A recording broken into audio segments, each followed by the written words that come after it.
Hi, this is Adam Buker, and you're watching Music Philosophy, the podcast in which I connect music to philosophy. Now, in today's episode, I'm going to talk about the mechanics of solo piano improvisation. Now, as I said last week, improvisation draws upon a large store of subconscious knowledge that a musician has acquired over the years from the pieces that he's performed, listened to, analyzed, or even wrote. Now, what happens to this subconscious material? How is it recalled for later use? Well, to demonstrate with a kind of example, let's take a short snippet that everybody should recognize.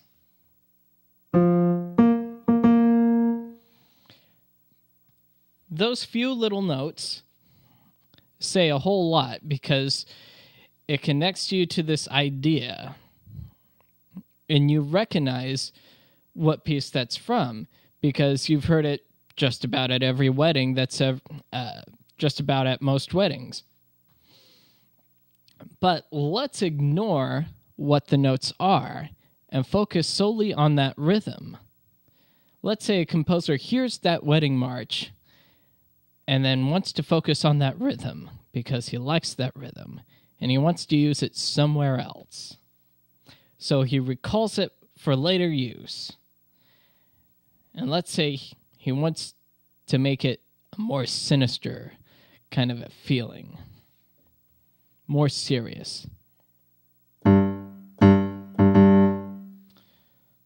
just by that self, that one note, it's not as interesting. It needs something else added to it to complete the effect.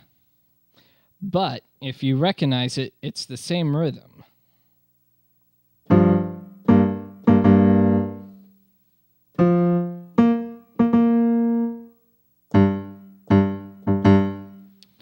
So let's add some more notes onto the end of that G.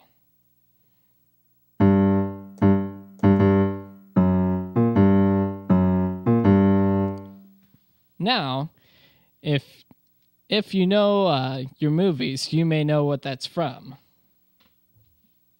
Yes, it is the Imperial March from Star Wars.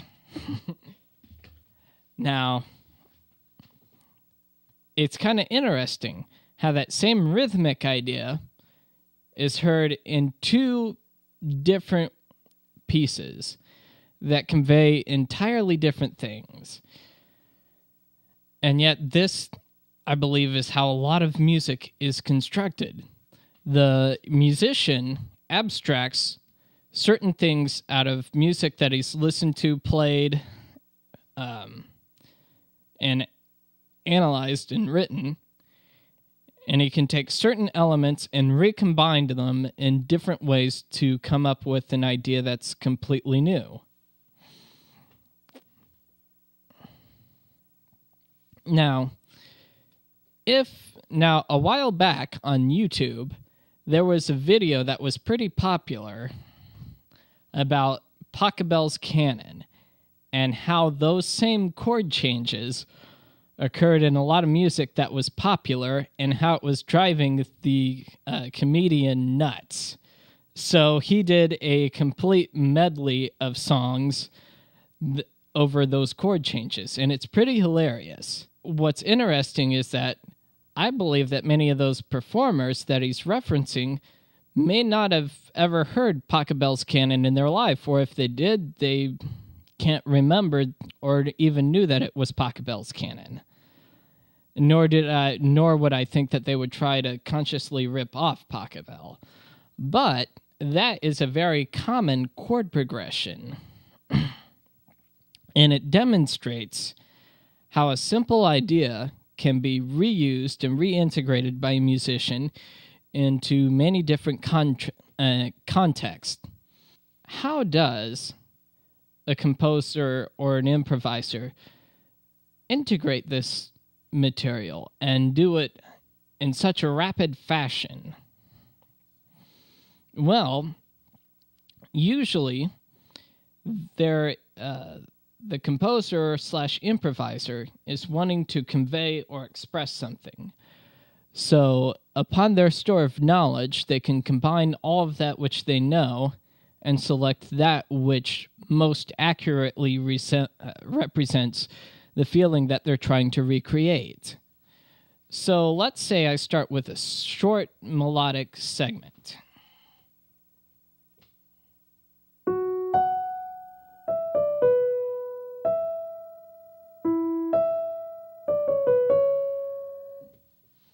Something simple like that. But then I want to add more context to it, so I add harmony.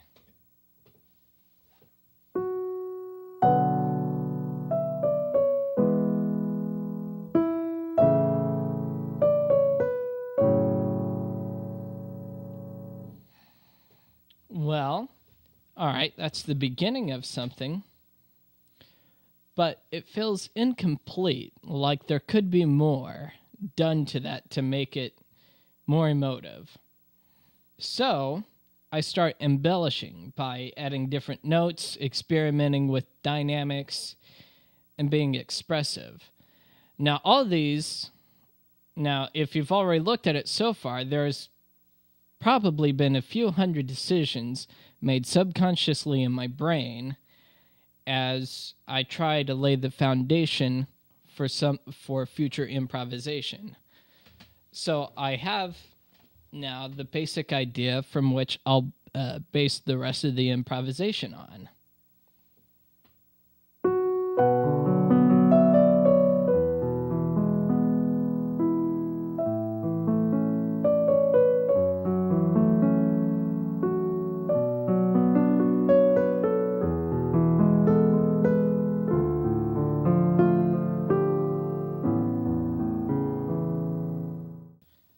Well, I hope this gives you a better idea of kind of how the improvisation slash composition process works. I'll be doing more in-depth analysis on this process in later videos. Well, that's it for today. Hope you guys enjoyed it, and have a great afternoon.